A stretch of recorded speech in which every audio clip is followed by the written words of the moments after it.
बिस्मिल्लाहिर्रहमानिर्रहीम। अस्सलाम वालेकुम, वेलकम टू लिटरेचर ऑनलाइन। आज का टॉपिक है पैराडाइज लॉस्ट में जो मिल्टन ने लिखी है, उसमें जो सैटर्न की सोलिलोकी है। बेसिकली पैराडाइज लॉस्ट में 3 सोलिलोकीज़ हैं, ठीक है। उसमें जो सैटर्न की है वो सबसे ज़्यादा लॉन्गेस्ट है। सैटर्न की सोलिलोकी है, एडम की है और ईव की है। यही मेन कैरेक्टर्स हैं पैराडाइज लॉस्ट के, और इन तीनों की सोलिलोकीज़ हैं पैराडाइज लॉस्ट बुक 9 में, ठीक है। अब सबसे पहले आपको बता दूं कि सोलिलोकी होता क्या है। ये लफ्ज़ जो है सोलिलोकी, ये लैटिन से लिया गया। इसका जो ओरिजिन है वो लैटिन है।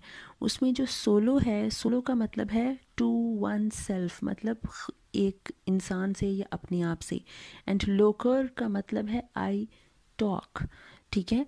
तो इसका मुकम्मल मतलब बनता है I talk to oneself और one talking to oneself. तो इसकी जो डेफिनेशन बनती है सोलिलोकी की, वो बनती है the act of talking to oneself. एक इंसान की खुद से जो बातें करने का जो होता है प्रोसेस होता है, उसको सोलिलोकी कहते हैं। Thoughts spoken out loud without addressing another.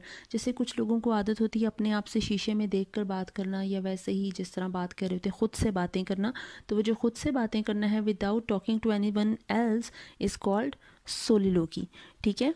तो पर्पस क्या था इस सोलिलोकी में? जो मिल्टन का पर्पस था वो था to peep into the psyche of characters. अपने जो कैरेक्टर्स हैं, जो बेसिक कैरेक्टर्स हैं पैराडाइज लॉस्ट में, वो आपको पता है सैटर्न है, एडम है और ईव है।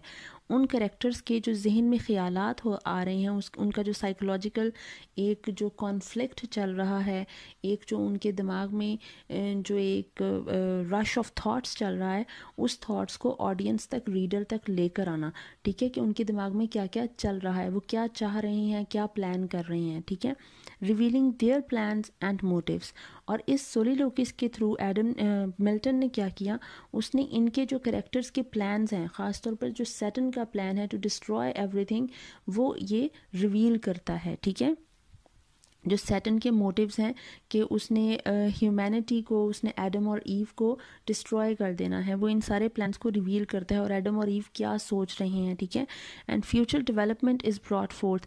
और इन्हीं सोलिलोकीज़ के थ्रू वो जो आगे फ्यूचर में एक्शन होना है और क्या होने वाला है, वो उस चीज़ को भी बता देता है, मतलब हिंट दे देता है एक, ठीक है, कि आगे क्या होने वाला होगा। And getting readers ready for actual climax. और इन्हीं सोलिलोकीज़ में वो इस तरह के हिंट देता है रीडर्स को कि रीडर जो है वो रेडी हो सके आगे आने वाले एक्शन और क्लाइमैक्स के लिए, कि गेटिंग रेडी द रीडर्स, ठीक है, कि रीडर्स ये थोड़ा सा भांप सकें, ठीक है, जज कर सकें कि आगे क्या होने वाला होगा। और एक इंटरेस्ट डेवलप करने के लिए होता है ये रीडर का, कि रीडर को अगर कुछ समझ आ रही होगी कि आगे क्या होने वाला है, तो वो क्लाइमैक्स के लिए या किसी ऐसी चीज़ के लिए जिसमें उसका इंटरेस्ट डेवलप हो सके उस एक्शन में, तो ये बेसिकली इंटरेस्ट डेवलपमेंट के लिए होती है, सोलिलोकी को डालता है, ठीक है। इसमें जो बेसिकली जो बात की है उसने सोलिलोकी, जो सैटर्न की बात की है, उसमें मिल्टन बात करता है कि पहले तो सोलिलोकी स्टार्ट होती है with Saturn plans to enter heaven, ठीक है। हेवन में वो एंटर होना चाह रहा है क्योंकि वो सीड्यूस करना चाह रहा है ईव को, ठीक है। ईव को सीड्यूस करेगा तो वो एडम को करेगी, ठीक है। एडम को वो दोनों आपस में, उनके दरमियान कुछ इस तरह से होगा जिसकी वजह से उनको अल्लाह ताला वहाँ से, जो गॉड है, वो वहाँ से जन्नत से निकाल देंगे, हेवन से निकाल देंगे। तो ये प्लान कर रहा है सबसे पहले तो, अब जाहिर है उसने बेस से स्टार्ट करना है, तो the base is to enter into the heaven. तो वो प्लान करता है हेवन में एंटर होने का। अब इस हेवन में एंटर होने के लिए उसको एक मुनासिब रास्ता चाहिए, एक इस तरह का वीक पॉइंट चाहिए जहाँ से सैटर्न जो है वो एंटर हो सके हेवन में, जहाँ पे गार्ड्स कम हो, जहाँ पे उस पर कोई नज़र ना रख सके कि वो एंटर हुआ है।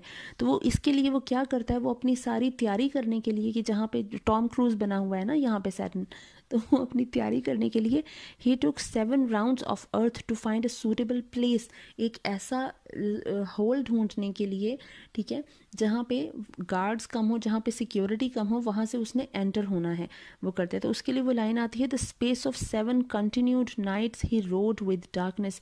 वो दिन में चक्कर नहीं लगाता कि वो पकड़ा ना जाए, कोई प्रॉब्लम ना हो जाए, वो रात को वहाँ से निकलता है। एक तो बुराई है, इसलिए उसको कहा कि सैटर्न है, ईवल है, तो रात भी एक जो तारीकी होती है, डार्कनेस होती है, वो भी ईवल को रिप्रेजेंट करती है, सिंबलाइज करती है। तो इसलिए इन्होंने कहा कि वो रात को चक्कर लगाता है अर्थ के, to find a suitable place to enter heaven. अब अर्थ के चक्कर वो क्यों लगा रहा है? क्योंकि यहाँ पे मिल्टन ने पैराडाइज लॉस्ट में 2 पैराडाइज की बात की है, 2 हेवन्स की बात की है। एक हेवन वो है जो जिसे वो पैराडाइज वो कहता है, वो हेवन है, और दूसरी अर्थ को भी इन्होंने हेवन ही कहा है, सेकेंड हेवन, ठीक है, जिसको बनाया है एडम एंड ईव के लिए, मैन के लिए, ठीक है। Considered all the animals trying to decide which one would suit his purpose, finally decided to be a serpent. अब वो जब वहाँ वो उसे एक मेन होल एक मिलता है, तो वो सोच रहा होता है, वो हर एनिमल के बारे में सोचता है कि मैं किस एनिमल का भेस बदलूँ और मैं यहाँ से एंटर हूँ। वो किसी बर्ड का सोच रहा है, आउल का सोच रहा है, ईगल का सोच रहा है, वो किसी गोट का सोच रहा है, ठीक है। वो डिफरेंट एनिमल्स के बारे में सोचता है, शीप के बारे में सोचता है कि मैं किस एनिमल का भेस बदलूँ, किस एनिमल में मैं जाऊँ और मैं फिर यहाँ से हेवन में एंटर हो जाऊँ। तो वो हर एनिमल के बारे में जो उसकी सोच है, वो उसको एनालाइज करता है कि क्या मैं इसका भेस सही तरह से सही तरह से बदल सकूंगा, इस डिस्गाइज में मैं सूट, ये डिस्गाइज मुझे सूट करेगा, मेरे प्लान्स को सूट करेगा, ये एनिमल कुछ इस किस्म का है। तो वो जो इसकी जो ईवल थॉट्स होती हैं, जो इसका ईवल पर्सपेक्टिव होता है, उसके अकॉर्डिंगली ये आके सरपेंट पे डिसाइड करता है, फाइनल करता है कि हाँ ठीक है, मैं सांप बनता हूँ। Serpent is called a snake, ठीक है, सरपेंट स्नेक होता है। तो वो स्नेक को पसंद करता है, सूटेबल समझता है अपने डिस्गाइज के लिए, ठीक है। और इसमें ये इसने गुजरना होता है, ये मैं यहाँ पे लिखना भूल गई, रिवर टाइग्रेस से इसने गुजरना होता है, ठीक है। तो रिवर टाइग्रेस से ये गुजरता है मिस्ट की फॉर्म में, ठीक है। जिस तरह हवा समझ लें, फॉग समझ लें, एक नमी समझ लें, मॉइस्ट समझ लें, ये मिस्ट की फॉर्म में रिवर टाइग्रेस से गुजरता है और उसके बाद ये एक सरपेंट बन के हेवन में एंटर होता है, ठीक है। और ये जो सारी जो सोलिलोकी है सैटर्न की, ये सारा कुछ इस सारी सोलिलोकी में क्या जाहिर हो रहा है, इसमें उसका जो इनर एंग्विश है, सैटर्न का बहुत ज़्यादा गुस्सा, उसकी जो एंगर है, वो इस सोलिलोकी में हर लाइन में कुछ ना कुछ थोड़ी देर बाद रिवील करेगा मिल्टन।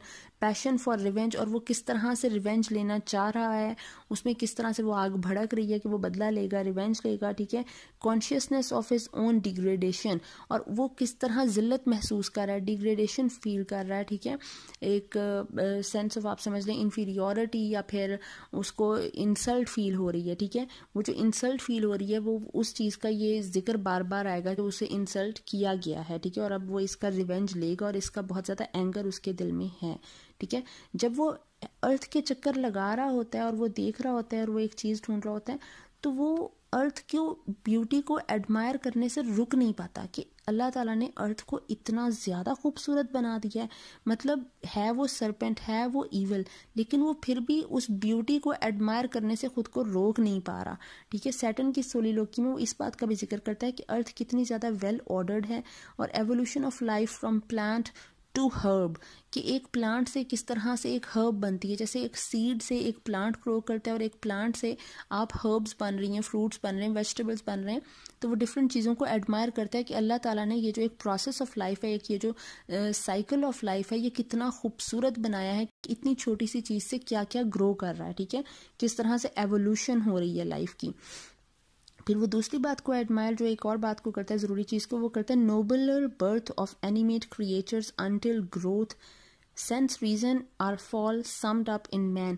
वो इंसान की तख्लीक को एडमायर करता है कि अल्लाह ताला ने क्या चीज़ बनाई है कि एक छोटा सा बच्चा होता है जिसको कोई अकल नहीं है, कोई कुछ नहीं, कुछ कर नहीं सकता, और with the passage of time वो जब बड़ा हो रहा है, तो वो बड़ा होते हुए किस तरह से एक भरपूर इंसान बन रहा है, और अल्लाह ताला ने किस तरह से इंसान को हर अशरफुल मखलूक़ात बना दिया है, सुपीरियर क्रिएचर बनाया है, ठीक है, अपनी, क्योंकि इंसान के पास अकल दी है अल्लाह ताला ने, विट दी है, विजडम दिया है इंसान ने, अल्लाह ताला ने इंसान को, ठीक है। तो वो इस चीज़ को एडमायर करता है। The more he sees the more he feels the torment with in him, the jealous creature that he is. अब वो सैटर्न जितना भी उस चीज़ों को देखता है, अर्थ की ब्यूटी को देखता है, उतना ही वो ज़्यादा जेलस फील करता है कि एक तो ये कि इसको आउटकास्ट किया गया है हेवन से, ठीक है। दूसरा ये कि इसको बेचारे को वो जो अल्लाह ताला ने अब वो एडम और ईव के लिए जो हेवन बनाई है, जो अर्थ बनाई है, वो भी इतनी ज़्यादा खूबसूरत बना दी। मतलब इन लोगों के लिए इतना कुछ क्यों किया जा रहा है, इसे देखकर उसे मज़ीद गुस्सा आता है, ठीक है। वो कहता है, अब उसकी लाइन है सैटर्न की, वो कहता है the more I see pleasures about me so much more I feel torment within me, कि मैं जितना देखता हूँ उतना मुझे गुस्सा आता है। All good to me becomes bane, and in heaven much worse would be my state। ठीक है, कि ये जो सारा कुछ है, मैं हेवन में चला भी जाऊंगा तो मेरी स्टेट इससे ज़्यादा बुरी हो जाएगी। मतलब मैं बुरा फील करूंगा। वो बुरा क्यों फील करेगा? क्योंकि वो वहाँ पे उसको वो जगह, उसको वो पोजीशन और स्टेटस नहीं मिलेगा। और ये इसका जो जेलसी है, इसकी जो एक अंदर का जो एक ईवलपन है, वो इसको जीने नहीं देगा। क्योंकि ये जब तक रिवेंज नहीं ले लेगा, मैन को डिस्ट्रॉय नहीं कर देगा। तो वो कह रहा है मैं हेवन में चला भी जाऊँ ना, अगर मैं हेवन को फतह भी कर लूँ। लाइक मैं वॉर 3 वॉर्स हुई ना इन पैराडाइज लॉस्ट में। एक वॉर हुई अर्थ पे, एक वॉर हुई हेवन में, एक हेवन में हुई, सॉरी, एक हेल में हुई, और एक कंसील्ड वॉर कहा जाता है, ठीक है। 3 वॉर्स हुई पैराडाइज लॉस्ट में, 1 in heaven, 1 in hell, and 1 was concealed war, ठीक है। तो वो कहता है कि ये वॉर हो रही है, मतलब पीछे से एक चीज़ जो चल रही है, ठीक है। तो वो कहता है कि अगर मैं, इसका मकसद जन्नत या जहन्नुम को फतह करना, कॉन्कर करना रह ही नहीं गया था। इसका मकसद था सिर्फ कि इसने अपने आप को करना है, मतलब इसने अल्लाह ताला को, जिसमें अल्लाह ताला पे इसने हुकूमत करनी, ये अब गॉड को कंकर करना चाह रहा था, ठीक है। इसलिए वो कह रहा है कि and in heaven much worse would be my state. तो Satan does not want to live in heaven और earth unless it were by mastering God. ये मैंने आपको बात पहले बता दी कि उसका मकसद अब जन्नत या जहन्नुम या अर्थ को कॉन्कर करना रहा ही नहीं था। He just wanted to master God, ठीक है। वो उसको गॉड को कॉन्कर करना था, मास्टर करना था। तो आगे वो कहता है he does not think about reducing his own misery but to make others as miserable as he is, even at the cost of making his own life worse. Saturn का मकसद अपनी मिजरी को, अपनी इंसल्ट को कम करना रह ही नहीं गया था। अब उसका मकसद सिर्फ एक था, और वो ये था कि उसने दूसरों की लाइफ को भी उतना ही मिजरेबल बनाना है जितनी उसकी बन चुकी है। और वो दूसरे कौन थे? मैन, ह्यूमंस, ठीक है, एडम एंड ईव, और जो भी अल्लाह ताला की क्रिएशन है उसको मिजरेबल बनाना था। चाहे इस सब के कॉन्सिक्वेंसेस में सैटर्न की अपनी लाइफ मज़ीद बदतर या बदतरीन हो जाती, वर्स या वर्स्ट हो जाती, ठीक है। He does not find pleasures in moving among hills, valleys, rivers, seas, shores, forests, rocks, woods and caves. He burns with desire of revenge. ठीक है, उसका जो मकसद था, उसे किसी भी चीज़ में खुशी महसूस नहीं हो रही थी। There was beauty everywhere around him, but he was not finding any pleasure on seeing that beauty, क्योंकि he was burning with the fire of revenge. उसके दिल में बस एक बदले की आग थी जो भड़क रही थी, ठीक है। और इसी वजह से वो किसी भी चीज़, ना कोई उस चीज़ उसे अच्छी लग रही थी, और ना किसी खूबसूरत चीज़ को देखकर उसे कोई खुशी महसूस हो रही थी, या वो रिलैक्स फील कर रहा था, कुछ भी नहीं था। He was angry. Since this world is not for him nor meant for him, he will destroy it. उसकी सिर्फ एक ही ख्वाहिश थी, और वो सिर्फ एक ही बात चाह रहा था कि ना तो ये अर्थ मेरे लिए हेवन बनाई गई है, ना ही इसका मकसद मेरे लिए इसका बनाने का मकसद मेरे लिए था। मतलब इसमें से कुछ भी मेरे लिए तो किया ही नहीं गया, तो फिर मैं इसको रहने भी क्यों दूँ? मैं इसको डिस्ट्रॉय ही करूँगा, तबाह कर दूँगा, रून कर दूँगा। So there is only one source of pleasure for him, and that was player of destruction, envy of man. उसके लिए प्लेयर का सोर्स सिर्फ एक रह गया था। उसको खुशी सिर्फ एक चीज़ को सोचकर महसूस होती थी, और वो थी तबाही मचाना, डिस्ट्रक्शन करना। और मैन से जिसका जो एक बनता था, रीज़न बनता था, वो था उसकी एनवी ऑफ मैन। वो इंसान से जल रहा था, हसद कर रहा था, बुग़्ज़ रख रहा था, ठीक है। Man he made and for him built magnificent this world. ये सैटर्न कहता है कि उसने पहले इंसान को बनाया, और फिर बनाकर उसने उसके लिए बहुत खूबसूरत और आला पाई की दुनिया भी बना दी, ठीक है। वो काइंड ऑफ हेवन बना दी उसने। and as he cannot reach out to God the Father, therefore he will wring the neck of the child. फिर सैटन ये सोचता है क्योंकि मैं गॉड तक तो पहुंच नहीं सकता, वो गॉड को मास्टर करना चाहता है ना, वो कहता है गॉड तक तो मैं पहुंच नहीं सकता, चलो उसकी बनाई हुई मखलूक को तो ख़त्म करता हूँ ना, इसका तो मैं गला दबाऊँ ना। Ring the neck of the child, child is man, मतलब बच्चा जो उसने कहा है वो गॉड, मतलब जो क्रिश्चियंस हैं वो कहते हैं ना जीसस को फादर कहते हैं, गॉड कहते हैं, तो उसी तरह वो अपने आप को सन कहते हैं और ऑफ स्प्रिंग कहते हैं ऑफ जीसस द गॉड, ठीक है। तो इसलिए वो कहता है कि गॉड तक तो मैं पहुंच नहीं सकता, लेकिन मैं उसकी जो क्रिएशन है, उसके जो चाइल्ड है, जो मैन है, ह्यूमंस है, मैं उसको डिस्ट्रॉय कर दूंगा, ठीक है। He wishes to destroy everything in one day what it took God almighty 6 days and 6 nights to create. जिस दुनिया को बनाने में 6 दिन और 6 रातें अल्लाह ताला ने लगा दी, गॉड ने लगा दी, उस दुनिया को वो एक दिन में तबाह करना चाह रहा था। Saturn take possession of the serpent when it is sleeping, permitting its animal faculties with the power of intellect, waits in hiding the approach of morning। अब जब वो सैटर्न का भेस बदल लेता है, अपनी जो सोलर लॉ की जब वो एंड कर रहा होता है, तो वो सैटर्न का भेस जब वो बदल लेता है तो वो अपने अंदर की जो विट है, अपनी जो अकल है, वो इस्तेमाल कर रहा होता है, अपने अंदर की जो एक आप समझ लें कि एनिमल फैकल्टीज़ का मतलब है, मतलब हम कहते हैं ना हैवानी ख्यालात, मतलब बुरे, बीस्टी और ईवल जो उसकी थॉट्स थी वो उस पर हावी हो जाती हैं और वो बैठकर वेट कर रहा है छुपा हुआ कि कब सुबह होगी, या सुबह वो जो एक अंधेरे की सी रोशनी में मैंने जो अंदर दाखिल होना है और ईव को सीड्यूस करना है वो मैं करूँगा। तो ये इसकी लाइंस बड़ी इंपॉर्टेंट है। वो कहता है O foul descent that I who एयर contended with gods to sit the highest am now constrained into a beast and mixed with bestial slime. कि मैं जो खुदाओं पे हुकूमत करना चाह रहा था, मैं जो सारा कुछ करना चाह रहा था, अभी मैं एक जानवर के रूप में यहाँ बैठा हूँ और उसके जो ख्यालात हैं वो भी वैसे ही हैं। Who aspires must down as low as high he soared. कि जितना भी जो आप कुछ बनना चाहते हो, जब आप किसी बुलंदी पर पहुंचना चाहते हो तो कभी कभी आपको बहुत ज़्यादा नीचे भी जाना पड़ता है, ठीक है, गिरना पड़ता है, स्टूप करना पड़ता है।